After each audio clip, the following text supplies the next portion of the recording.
I get a bit of a reputation around the office because I'm a big fan of metrics and matrices and documents. And so I come every time to a staff meeting with something I want to push forward to create a solid foundation. Now, when you do that, we've got a staff of 9 or so. What's up, 20 seconds? 20 seconds. Wow.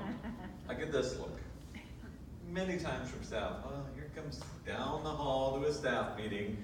He's got another big idea. He's going to show us a matrix of what we're going to do and how we're going to measure and when I have to give data and information. Because I think knowledge is important, and so is research. But I think it's important that you engage your staff in these conversations when you want to build a solid foundation. Because I'm a firm believer, if you're going to build anything, a house, an apartment block, or an organization, it all begins with a solid foundation. So what's that solid foundation made up of? Thorough research, understanding your skills, your abilities, and your ability to bring people together. And when I start to engage the staff, and when you start to engage your staff, another team, and other experts, other colleagues, you turn those, oh, what are you doing? To happy faces. Okay, so that's my staff, actually. So even if they're not smiling behind it, they at least smile when we get through. Because we start to build a solid foundation of a solid organization that knows where they're going. And the one thing that I've learned over time, I don't believe there are any new ideas. There are new ideas that are tweaked, customized, adjusted for your particular environment. So there's a great deal of knowledge out there. And if you don't have those cement workers, that expertise that knows how to cure the concrete, I guarantee there's someone out there with that skill set that have gone through that experience of building that solid foundation that can help you along the way.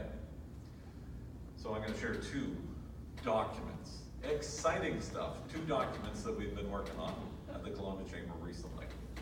The first one is to do with respecting how we deal with our affinity program. I'm going to just keep forwarding on it. I can do this quicker than the time that it has. There's 20 seconds. One of the things I started to ask my staff earlier this year, how many affinity programs do we have? How much money are we making on them? What the uptake of those affinity programs with our members are, our customers? Blank looks. Not sure. Tell you what, we're gonna know. Because you're out there right now, my sales team is out there, we've got this and this and this and that and that and that and this and this and this. These things are all wonderful. But do our members see value in it? So when we did the uptake and measurement, we did the chart that said we're going to get away from just talking about adding more and more and more to actually measuring what's in it for us, what revenue flow is coming back to us, what do our members want. When we did it, we saw a 33% for group insurance, 2% on ESO, and the rest was zeros. So why do we have this out there? We have this wheelbarrow full of stuff, including now Jelly Mark. We're adding to the side. I said, dump the wheelbarrow. He's still here. We're gonna dump the wheelbarrow. We're gonna focus on quality partnerships with Darian. And new things. So we put together a document that will guide our decision making in what we do and what we market. And one of those elements, the guiding principles we put in, we're not going to enter into any agreement unless we have an ability to measure the success. And that includes working with the vendor. And if you are not going to report to us on the uptake, this relationship won't work for us, and it's not going to work for you. And I will move on. Right? So that's the big piece. So we put that document together. If you want to find out about it, just let me know and get that document to you. Second one, events. How many do events? In Kelowna, we don't do events. I've eliminated that. I'll leave that to the downtown Kelowna. I'll leave it to uptown Wetland. They can do events.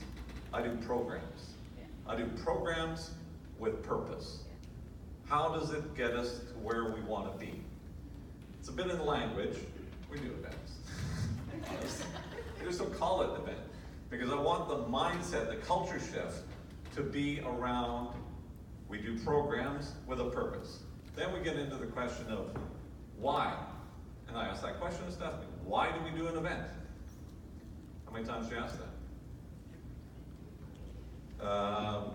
Dion's not here. This is where she came in, active participation. I was going to pose to her. Okay, Dion, you come from Alberta. You guys are short, to the point. What are the big 3 reasons? Anybody know? Make us money. Number 2. Reputation. Profile. Make us famous. And 3. Bring us friends. You got it. The big 3. And as relative event evaluation form we went through, this isn't it, but this is kind of what it looks like. Really boring stuff. But allows us to measure and consciously compare why we do things and why we might not want to do those things. If it helps us in those 3 things, with respect to building us friends, making us famous, right, and building the brand. So that's the 2 documents I put together. If you think your world is challenging, one of the things I always do in presentations, just remember, no matter how challenging your life was, there's always someone that had a worse day than you. So you should all smile because you're not the owner of this vehicle. Thanks very much for your time.